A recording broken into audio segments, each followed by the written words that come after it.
जबकि जो जीवन को दिशा दे।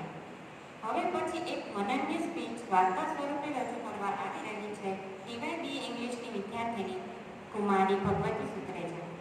અનતિમિ રાજસ્ય જ્ઞાનમ છન સલાકયા ચક્ષુરુન્મીલિતમ येन तस्मै श्री गुरुवेणम. નમસ્તે. સાક્ષાત પરબ્રહ્મ સમાન સમર્થ અને માર્ગદર્શક એવા જ્ઞાનદાતા શ્રી આચાર્ય શ્રી ડૉક્ટર નાગર સર, ઉપાધ્યાય શ્રી ગૌરીબેન ઉપસ્થિત નથી પણ તેને યાદ કરી, વંદનીય ગુરુજનો અને વિદ્યાર્થીઓ, મહર્ષિ વેદવ્યાસજીનો જન્મદિવસ હોવાથી ગુરુ પૂર્ણિમાને વ્યાસ પૂર્ણિમા તરીકે પણ ઓળખવામાં આવે છે.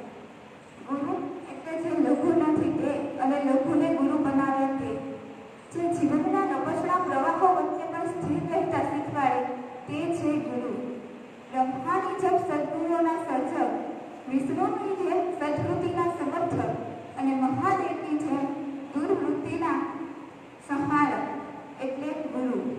આવા જ્ઞાનના સૂર્ય, પ્રેમના મહાસાગર અને શાંતિના હિમાલય એવા ગુરુજી જનોનો સન્માનનો દિવસ એટલે ગુરુ પૂર્ણિમા. હું તમને આજે એક વાર્તા કહીશ. એક શિષ્ય નિરાશ થઈને ખૂણામાં બેઠો હતો. ગુરુએ એને પૂછ્યું કેમ નિરાશ થઈને બેઠો છે? તો શિષ્યએ કહ્યું કે હું શ્રેષ્ઠ કરવા માટે ગમે તેટલી મહેનત કરું છું પણ મને એનું સારું પરિણામ તો મળતું જ નથી. તો ગુરુએ એને ફરી પ્રશ્ન કર્યો કે ખરેખર તને એવું લાગે છે? તો શિષ્યએ કહ્યું કે હા, મને લાગે છે જેટલી મહેનત કરું છું એટલું ફળ મને કદી નથી મળ્યું.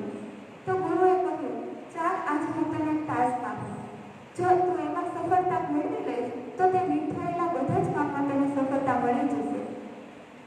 તો ગુરુ શિષ્યને ગુરુકુળના બગીચામાં લઈ ગયા. એ બગીચો ખૂબ જ સુંદર ગુલાબના ફૂલનો હતો. ફૂલના બગીચામાં જઈ અને ગુરુએ શિષ્યને કહ્યું કે તારે આ બગીચામાંથી સૌથી સુંદર ફૂલ મારી માટે લઈને આવવાનું છે. શિષ્ય કહે ઠીક છે, લઈ આવો. આ ક્યાં એવી મોટી વાત છે, હમણાં લઈને આવો. તો શિષ્ય બગીચામાં જાય છે, ત્યાં જુએ છે ખૂબ જ સુંદર ગુલાબના ફૂલ હોય છે.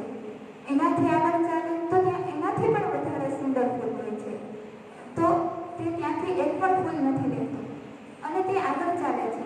ત્યાં તેને મુરઝાયેલા ફૂલો જોવા મળે છે અને એનાથી આગળ ચાલે તો ત્યાં પાનના ઢગલામાં કરવાયેલા ફૂલો હોય છે. તેને ગુરુએ શરત મૂકી હતી કે તું પાછો વળીને ફૂલ નહીં લઈ શકે. તું જ્યાં અટકીશ ત્યાંથી અથવા એનાથી આગળ જઈને ફૂલને લઈ આવવાનું છે. તો તે પાછો તો વળી શકે તેમ નહોતો. તે પાનના ઢગલામાં જ કરવાયેલું ફૂલ લઈને આવી ગયું અને ગુરુને આપ્યું. તો ગુરુ કહે એટલો સુંદર બગીચો છે ને તું મારી માટે આવું ફૂલ લઈને આવ્યો? તો શિષ્ય કહે છે કે બગીચામાં ખૂબ જ સુંદર ફૂલ હતા, હું લેવાનો પણ હતો પણ મને લાગ્યું કે આનાથી આગળ વધારે સારા ફૂલ હશે એટલે મેં એ ફૂલ ન લીધા અને છેલ્લે મને આ ફૂલ મળ્યું.